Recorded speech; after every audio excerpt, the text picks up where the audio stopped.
بسم اللہ الرحمن الرحیم۔ السلام علیکم دوستو، دنیا بھر کی خبروں میں آج آپ سنیں گے، لیکن اس سے پہلے اگر ہو سکے تو لائک اور سبسکرائب کا بٹن ضرور دبا لیں۔ شکریہ۔ غاصب صہیونی حکومت اور فلسطینی مزاحمت کاروں کے درمیان قیدیوں کے تبادلے کے لیے بالواسطہ مذاکرات میں پیش رفت کے بارے میں مختلف خبروں اور متضاد بیانات کی اشاعت کے درمیان اسرائیل نے اعلان کیا ہے کہ ہم ایک معاہدے کے قریب پہنچ چکے ہیں۔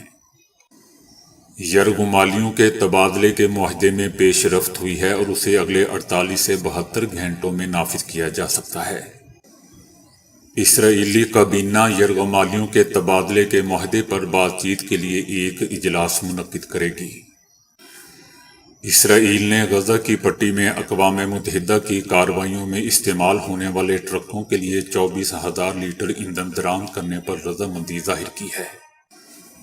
انٹرنیشنل میڈیا کے مطابق قیدیوں کے تبادلے کے معاہدے تک پہنچنے کے لیے قطر اور امریکہ کی ثالثی کا حوالہ دیتے ہوئے کہا گیا ہے کہ اس معاہدے کا پہلا قدم حماس کے زیر حراست صہیونی بچوں کی رہائی کے بدلے فلسطینی بچوں کو آزاد کیا جائے گا۔ اس سے پہلے دوستو، امریکی صدر جو بائیڈن نے بھی کہا تھا کہ انہیں یقین ہے کہ غزہ کی پٹی میں یرغمالیوں کو رہا کر دیا جائے گا، تاہم انہوں نے اس معاہدے کی تفصیلات نہیں بتائی تھیں۔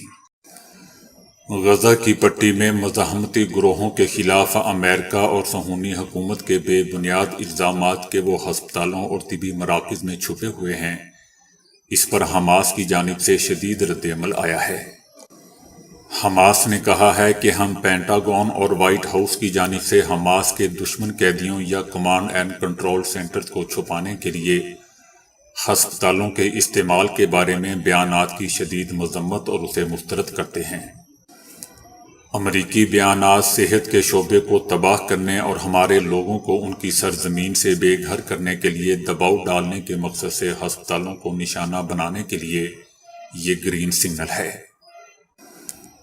حماس کا کہنا ہے کہ ہم اقوام متحدہ سے اپنی درخواست دہراتے ہیں کہ وہ صہیونیوں اور امریکہ کے جھوٹے دعوے کی تحقیق کے لیے تمام ہسپتالوں کے لیے ایک بین الاقوامی کمیٹی تشکیل دے۔ امریکی صدر جو بائیڈن کی انتظامیہ نے کئی جھوٹ بولے ہیں، یہ سب بے نقاب ہو چکے ہیں۔ حماس کا مزید کہنا تھا کہ ہسپتالوں کے نیچے سرنگوں کا امکان ان پر بمباری کا جواز نہیں بنتا۔ غزہ کے ہاسپٹل 70,000 بے گھر افراد کی پناہ گاہیں ہیں، اس لیے ان کے اندر سے فوجی کارروائی کرنا مناسب نہیں ہے۔ اسرائیلی قابضین نے نہ صرف شفا کمپلیکس بلکہ کئی ہسپتالوں کو نشانہ بنایا ہے۔ ہم اپنی عوام کو یقین دلاتے ہیں کہ مزاحمت اور القسام بریگیڈز کی صورتحال بہتر ہے اور حالات پوری طرح ان کے قابو میں ہیں۔ میڈیا نے مقبوضہ فلسطین کی سرحد کے نزدیکی علاقوں میں شام اور لبنان کی سرزمین پر صہیونی دہشت گرد حکومت کے جارحانہ حملوں کے جاری رہنے کی خبر دی ہے۔ الجزیرہ نیٹ ورک نے اطلاع دی ہے کہ غاصب صہیونی حکومت کے جنگی طیاروں نے لبنان کے جنوب میں واقع کے قصبے مرکبہ کے مضافات میں کئی پوزیشنوں پر میزائل داغے ہیں۔ دوسری جانب صہیونی میڈیا نے اطلاع دی ہے کہ مقبوضہ فلسطین کی شمالی سرحدوں پر ریزرو فوجیوں نے فوج سے عسکری اور مالی مدد کی درخواست کی ہے۔ لبنان کی حزب اللہ نے جو غزہ کی پٹی پر صہیونی حکومت کی جارحیت کے آغاز سے ہی سرحدی خطوط پر مختلف مقامات پر صہیونی فوج کے ساتھ تصادم میں داخل ہو چکی ہے، گزشتہ ہفتوں کے دوران اس نے صہیونی ٹھکانوں اور فوجیوں پر اپنے کامیاب حملوں کی درجنوں ویڈیو فائلیں شائع کی ہیں۔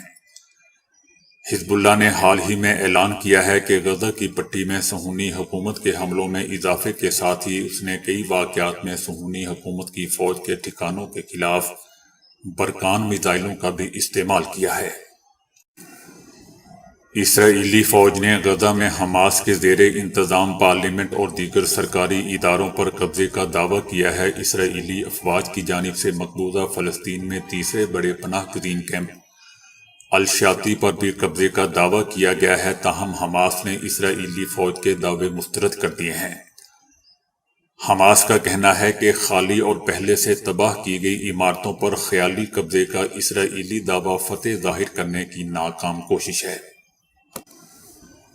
ادھر اسرائیلی فوج کی جانب سے غزہ کے الشفا ہاسپٹل اور خان یونس میں رہائشی عمارتوں پر بمباری کا سلسلہ ابھی تک جاری ہے۔ ہسپتالوں میں مریض، طبی عملہ اور ہزاروں فلسطین محصور ہو کر رہ گئے ہیں، جبکہ ڈاکٹرز بجلی اور ایندھن کی عدم دستیابی کے باعث نوزائیدہ بچوں کی جان بچانے کی کوشش کر رہے ہیں۔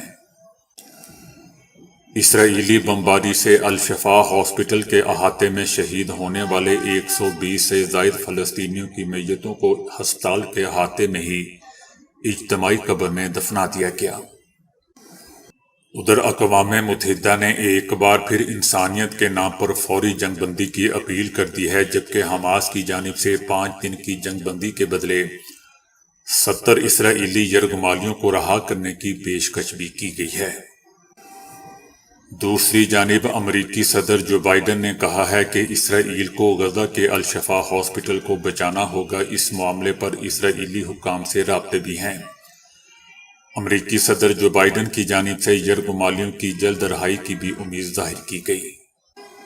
کچھ دن پہلے یہ خبر سامنے آئی تھی کہ اسرائیلی فوج غزہ کے سب سے بڑے ہاسپٹل الشفا کے دروازوں تک پہنچ گئی ہے، جبکہ وہاں موجود طبی عملے نے خبردار کیا کہ نوزائیدہ بچوں سمیت مریضوں کی شہادتوں میں مزید اضافے کا خدشہ ہے۔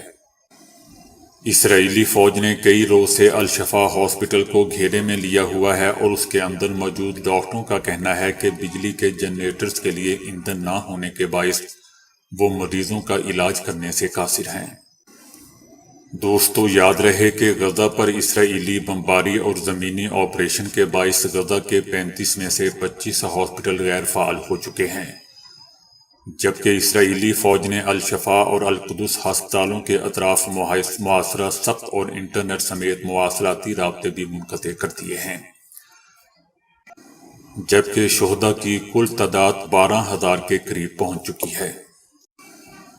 حماس نے کہا ہے کہ القسام بریگیڈ سمیت غزہ میں سرگرم اسلامی مزاحمتی فورسز پوری طرح محفوظ ہیں اور انہیں غزہ پر مکمل کنٹرول حاصل ہے۔ حماس بہت اچھی طرح جنگ کو مینج کر رہی ہے اور اسے حالات پر پورا کنٹرول حاصل ہے۔ حماس کا مزید کہنا ہے کہ ہم قابض قوتوں سے کہتے ہیں کہ جنگ ابھی اپنے ابتدائی مراحل میں ہے اور آنے والے دنوں میں بڑے واقعات رونما ہونے والے ہیں۔ ہماری یہ جنگ غاصبانہ قبضے کے خاتمے، مسجد اقصی کی حمایت، فلسطینی قیدیوں کی آزادی اور قدس شریف کی مرکزیت میں خود مختار فلسطینی ریاست کے قیام کی جنگ ہے۔ غاصب صہیونی حکومت کی جانب سے غزہ میں ہسپتالوں اور دیگر انفراسٹرکچر کو نشانہ بنائے جانے کا مقصد فلسطینی عوام کو غزہ کی پٹی چھوڑ کر چلے جانے پر مجبور کرنا ہے۔ حماس کا کہنا تھا کہ ہم غاصبوں کو کہہ دینا چاہتے ہیں کہ ہم اسی سرزمین پر باقی رہیں گے اور یہ تم بزدل لوگ ہو جو اس سرزمین کو چھوڑ کر جاؤ گے۔ شفا ہاسپٹل میں 170 باڈیز کو اجتماعی قبر میں دفنایا گیا ہے۔ یہ بات عالمی برادری کی پیشانی پر کلنک کا ٹیکہ ہے۔ صہیونی فوج کے ہسپتالوں کے بارے میں دعوے بچگانہ ہیں اور ایک شکست خوردہ فوج کے حالات کی عکاسی کرتے ہیں۔ ہم نے اقوام متحدہ سے غزہ کے ہسپتالوں کی صورتحال بہتر بنانے اور غاصب صہیونی حکومت کے جھوٹے دعووں کا پول کھولنے کے لیے ایک بین الاقوامی کمیٹی تشکیل دینے کا مطالبہ کیا ہے۔ ہم ایک بار پھر اقوام متحدہ اور بین الاقوامی تنظیموں سے مطالبہ کرتے ہیں کہ وہ غزہ کے ہسپتالوں اور طبی مراکز کی حمایت کریں اور نگرانی کریں۔ حماس نے عرب اور اسلامی اقوام اور دنیا کے دیگر حریت پسند اقوام کا شکریہ ادا کرتے ہوئے کہا کہ وہ غزہ پر جارحیت کے خاتمے تک اپنا احتجاج جاری رکھیں۔ حماس نے صہیونی قیدیوں کے اہل خانہ کو مخاطب کرتے ہوئے کہا ہے کہ ہم قیدیوں کے اہل خانہ اور بیگانوں کو کہتے ہیں کہ ہم آپ کے گھر والوں کو واپس لوٹانا چاہتے ہیں، لیکن نیتن یاہو کی کابینہ ہے جو اس میں رکاوٹ بنی ہوئی ہے۔ حماس کا کہنا ہے کہ کوئی چیز غاصب صہیونی حکومت کی جیلوں سے ہمارے قیدیوں کی آزادی میں رکاوٹ نہیں بن سکتی۔ نیتن یاہو ذاتی وجوہات کی وجہ سے جنگ کو طول دے رہا ہے، اور اس کی نظر میں میدان جنگ میں حاضر اسرائیلی فوجیوں کی کوئی اہمیت نہیں ہے۔ میں اسرائیلی قیدیوں کے اہل خانہ سے کہتا ہوں کہ وہ نیتن یاہو کے موقع پرست کابینہ پر دباؤ ڈالیں اور وقت ضائع نہ کریں، کیونکہ وقت ختم ہوتا جا رہا ہے۔ اسرائیلی فوج نے تصدیق کی ہے کہ 19 سالہ خاتون فوجی اہلکار کارپول نوا مارسیانو حماس کی قید میں ماری جا چکی ہیں۔ اس خاتون اہلکار کو حماس 7 اکتوبر کو یرغمال بنا کر اسرائیل سے غزہ لائے تھے اور ان کا تاحال معلوم نہ ہو سکا تھا۔ حماس کی القسام بریگیڈ نے اس حوالے سے بتایا تھا کہ یرغمالی فوجی خاتون اسرائیل کے ایک فضائی حملے میں 9 نومبر کو ہی ماری گئی تھی۔ القسام بریگیڈ نے یہ نہیں بتایا کہ وہ کس مقام پر ماری گئی تھی۔ اس بیان کی آزادانہ ذرائع سے تصدیق نہیں ہو سکی، تاہم اب اسرائیلی فوج نے اس کی ہلاکت کی تصدیق کر دی ہے اور ان کے اہل خانہ کو بھی آگاہ کر دیا گیا ہے۔ دوستو، یاد رہے کہ 7 اکتوبر کو حماس نے اسرائیل پر حملہ کر کے 240 افراد کو یرغمال بنا لیا تھا اور غزہ لے آئے تھے، جن میں سے 4 کو رہا کیا جا چکا ہے، جبکہ 1 کو اسرائیل نے بازیاب کروانے کا بھی دعویٰ کیا ہے۔ چین کے صدر شی جن پنگ 6 سالوں میں پہلی بار امریکہ کے دورے پر پہنچ گئے۔ برسوں میں چائنا کے صدر کا یہ پہلا دورہ امریکہ ہے، جہاں صدر شی جن پنگ اپنے امریکی ہم منصب صدر جو بائیڈن سے ملاقات کریں گے۔ چائنا اور امریکہ کے صدور کی ملاقات میں اسرائیل فلسطین جنگ، یوکرین جنگ اور اقتصادی صورتحال پر بھی بات کیے جانے کا امکان ہے۔ سابق برطانوی وزیر داخلہ سویلا نے منصب سے ہٹائے جانے کے بعد برطانوی وزیر اعظم پر الزامات کی بوچھاڑ کرتے ہوئے رشی سناک کو ناکام، نااہل اور دھوکے باز قرار دے دیا۔ اس نے وزیر اعظم رشی سناک پر ان کے منصوبوں کی ناکامی کا الزام لگاتے ہوئے کہا کہ وزیر اعظم نے کشتیوں کے ذریعے آنے والوں کو روکنے کا وعدہ کیا، لیکن وعدہ پورا کرنے کی بجائے ان کے ساتھ دھوکہ کیا۔ اس کا مزید کہنا تھا کہ ضمنی انتخابات میں ہمیں مسلسل شکست ہو رہی ہے، منصوبے ناکام ہو رہے ہیں اور رشی سناک معاملات کو منظم کرنے میں ناکام رہے ہیں۔ اب زیادہ وقت نہیں، ہنگامی بنیادوں پر اقدامات کرنے ہوں گے۔ انہوں نے کہا کہ رشی سناک سڑکوں پر بڑھتی انتہا پسندی اور یہودیوں کی مخالفت کو چیلنج کرنے میں بھی ناکام رہے۔ دوستو، اس سابق وزیر خارجہ سویلا کو ملک میں فلسطینیوں کے حق میں ہونے والے مارچ سے نمٹنے کی حکمت عملی پر تنقید کا سامنا تھا۔ سندھ پاکستان سے تعلق رکھنے والے امیر علی منگی نامی ایک استاد 2 سال کی کوششوں کے بعد گنیز ورلڈ ریکارڈ میں اپنے خاندان کا نام شامل کروانے میں کامیاب ہو گیا۔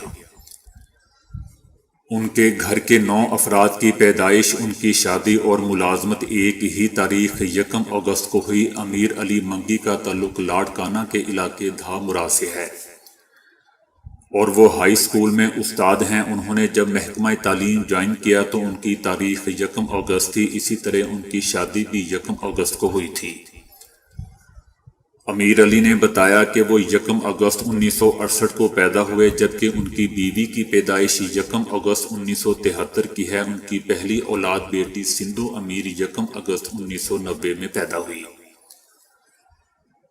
اس کے بعد جڑواں بیٹیاں سسی اور سپنا 1 اگست 1998 میں، بیٹا عامر 1 اگست 2001 میں، اس کے بعد بیٹا عنبر 1 اگست 2002 اور اس کے بعد جڑواں بیٹے عمار اور احمر 1 اگست 2003 کو پیدا ہوئے۔ 2018 میں گنیز ورلڈ ریکارڈ میں امیر علی نے کلیم دائر کیا۔ ابتدا میں کوئی ریکارڈ ساتھ نہیں بھیجا تھا۔ اس کے بعد انہوں نے قومی شناختی کارڈ نمبر، تمام افراد کی الگ الگ تصاویر، اسکول سرٹیفکیٹ اور یونین کونسل کے برتھ سرٹیفکیٹ طلب کیے، جبکہ نادرا سے گنیز ورلڈ ریکارڈ والوں نے خود رابطہ کیا۔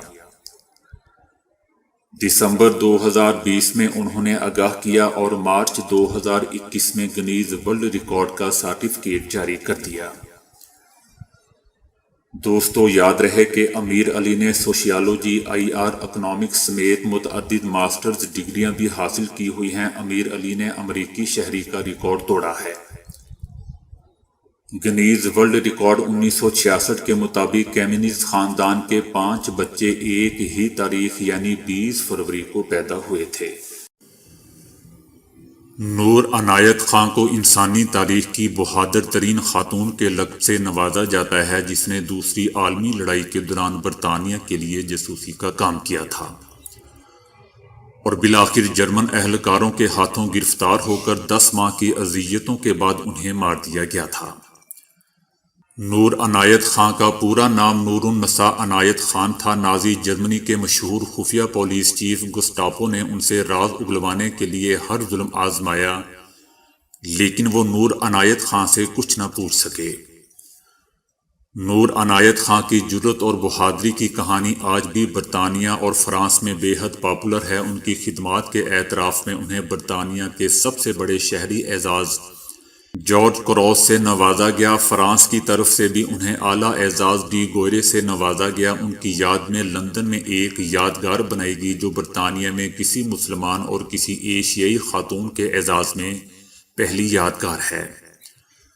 ان کے والد عنایت خان 18ویں صدی میں سلطنت خداداد میسور کے حکمران ٹیپو سلطان کے پڑپوتے تھے۔ 1940 میں نور عنایت خان نے ویمنز ایئر فورس جوائن کر لی۔ ان کی تربیت ایک وائرلیس آپریٹر کے طور پر کی گئی۔ 1 سال بعد نور نے انٹیلیجنس کے لیے اپلائی کر دیا اور 1944 میں انہیں special operations executive France section کے لیے منتخب کر لیا گیا، جہاں سے ان کے اصل کام کے سفر کا آغاز ہوا۔ تو دوستو، ابھی کے لیے اتنا ہی۔ ویڈیو کو لائک اور شیئر کرنے کا بہت بہت شکریہ۔